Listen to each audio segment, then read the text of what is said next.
It was terrible, guys. It was a terrible movie. Like, guys, let's just talk about it. Okay, I didn't like it. I didn't like it. People literally were not clapping in the theaters, and it was a disgrace. It was embarrassing. I started to clap, they didn't clap. It was embarrassing. In this video, we're going to discuss the 10 things that you should know before going to see The Flash. And let's start with the plot, the story arc, and plausibility.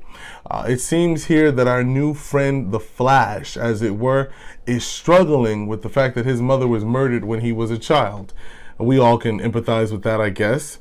So he decides to go back in time at the speed of light, traveling backwards with his supersonic speed to stop the inevitable, his mom's death and demise. Well, being realistic, guys, it's a plot that we've seen 1,000 times over and over and over again.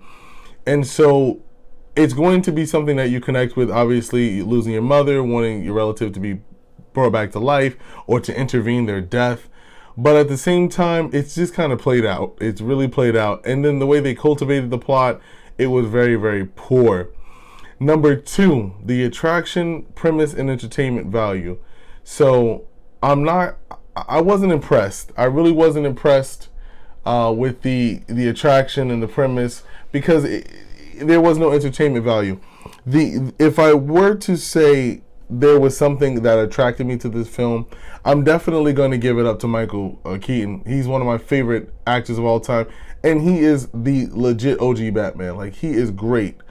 He is really, really good. He did a great job in the role, and that was the entertainment aspect for me in the film. I felt like other aspects of the film were just very they were not stimulating enough. For a superhero movie, it just wasn't stimulating enough. Number 3, the identity and the depth or the theme of the film. So there's just a lot happening in this film. It's very all over the place. You need a consistent theme. You need that level line that's going to take you from point A all of the way to point Z. They did not demonstrate that whatsoever. There is a lot of all over the place characters that just didn't make any sense. Like, for example, they threw Alfred in there, which was great to see Alfred, but it just wasn't. Okay, so we throw Alfred in there, say some jokes, and then Alfred is gone. And so I'm just looking at the theme, very dry, very basic. There was not much depth. I got more depth out of Shazam, to be honest with you guys, which some people, you just don't see it here. You really don't see it here. Number 4, the acting. Let's talk about the characters and performance. I felt like Flash was a punk. Flash did a lot of whining and crying and complaining. I don't know if that was his MO.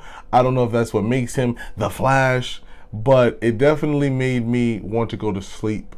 I was very, very bored with his performance, and there wasn't much drive. Now, going into the character of Michael Keaton, again, Michael Keaton did his thing. He always does.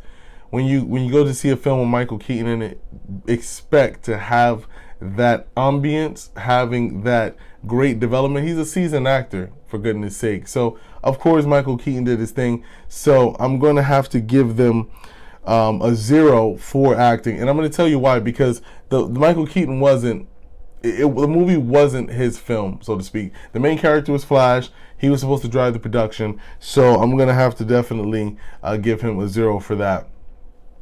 Number 5, the dialogue, the storytelling, and the context. Certain things were not really explained properly. I did not like the way they put their own spin and definition on time travel. Once again, time travel needs to make sense. So, for example, I am Rashawn, aka RJ, coming to you today, June of 2023. Okay, this is my present. If I were to go back to the past, that would automatically become my future. Okay, so if I'm going back to the past, that would be my future. That wouldn't mean that I could go back into the past and change it. And I felt like that was kind of being pushed on the audience a little bit too much, and it was very annoying. It was very tiring. And then Michael Keaton, aka Batman, does this thing with spaghetti, He talks about the two branches of time that intervene one another, and then it causes two different dividings based on what you choose to do in said timeline. If you're someone watching this and you want to follow this storytelling in context, it can be very, very difficult, very draining.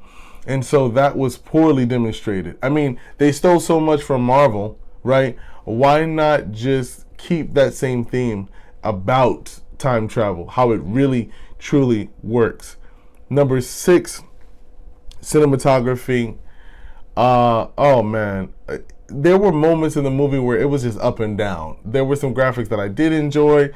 There were some graphics and moments that I didn't enjoy. I thought that the Flash from the past, his 18-year-old self, his suit was kind of corny. He took an old Batman costume and kind of transitioned that into a Flash suit, so to speak, for him. It was very corny. Didn't like that at all. But I will say that I did enjoy the homage that they paid to the original Batmans. I thought that was extremely well done. It was nice. It was nice to be able to just go down memory lane a little bit, see those older suits, see that collection of suits, and be able to have that featured in the film. But overall, cinematography, it just wasn't. It wasn't what you would expect from a movie of 2023, The Flash, the DC film.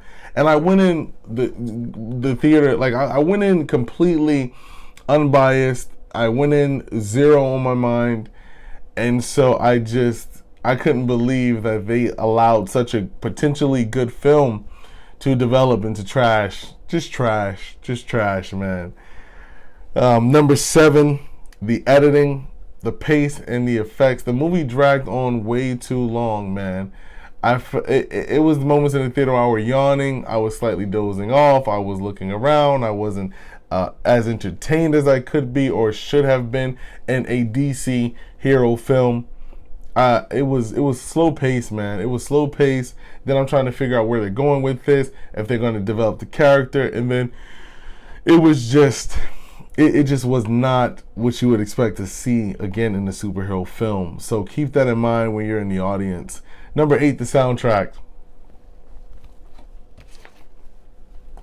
What soundtrack? The soundtrack was non-existent. The only thing that I would say they did well with the soundtrack is they gave homage to the original Batman songs. And I love that. I love that theme that they gave for Batman. You know, that was great. That was really great. That was really well done. But other than that, there was no music that was going to leave you stimulated and make you feel good about life or your existence. Number 9, the directing, the vision and the execution. No vision, no execution. It wasn't good at all. The director didn't really have a goal. I don't think he had a format. I don't think he had a plan. I think he just said, hey, you know what? This is the movie that we have at hand from DC Studios. This is what we're going to do, and then this is what it's going to be. I don't think there was a vision per se. There was any tunnel that he was trying to walk down to be able to get to a certain destination. So that was poorly done. Number 10, the it factor. Is it one of a kind and transcendent? Is there anything in this movie that's unique that I would recommend that you guys go see The Flash for? No. If you're going to see it, go see it for the original Batman's. George Clooney was featured in a small part, but it's still nice to see towards the end of the film. And Michael Keaton, it was nice to see him in the role of Batman again, because he comes from a different time, a different era. He has different experience. He's seasoned. That was a nice it factor. That was a nice twist. For those of you coming into the film, Ben Affleck, he's only mentioned a time or two. He's not in the film for the long haul, so that's not something that you should be expecting. For those persons who watch the trailers, they can be a bit misleading. Overall, I just thought that it wasn't a film that I would go rush to see. If you can catch it on a bootleg, if you can catch a matinee that's 30% off tickets, catch it there. But don't pay full price for it. I wouldn't pay full price for it. Here's a cinema scale score, guys. So the plot was 0, the attraction was 1, the theme was 1, The acting was 0. The dialogue was 0. The cinematography was 0. The 7, the editing and the pace was 0. Pace and effects. Number 8, the soundtrack. I gave him a 1 for Batman's original theme. Gotta love that. Number 9 was 0, and then number 10, the it factor, having an original Batman actor come in, Michael Keaton. A hint of George Clooney in there. Just that the end wasn't enough to get it a point on the scale, so I gave it a 1. That brings us to a score of 4 out of 10. Again, I that's what the cinema scale is about, guys. Like, the cinema scale is true to the weight of it.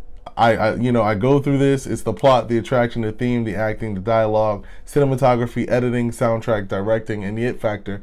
And you get the most accurate rating of these movies from the cinema scale. No disrespect to other movie reviewers on YouTube, but the cinema scale has it. Like, that's what I do here, and I love coming to you guys and bringing it to you. If you want to know what makes a movie truly good and what movies have passed the cinema scale, click this next video, because I'm sure it's going to blow you away. Anyways, guys, until next time, we love you on the cinema scale. We'll see you in the next video. Peace out.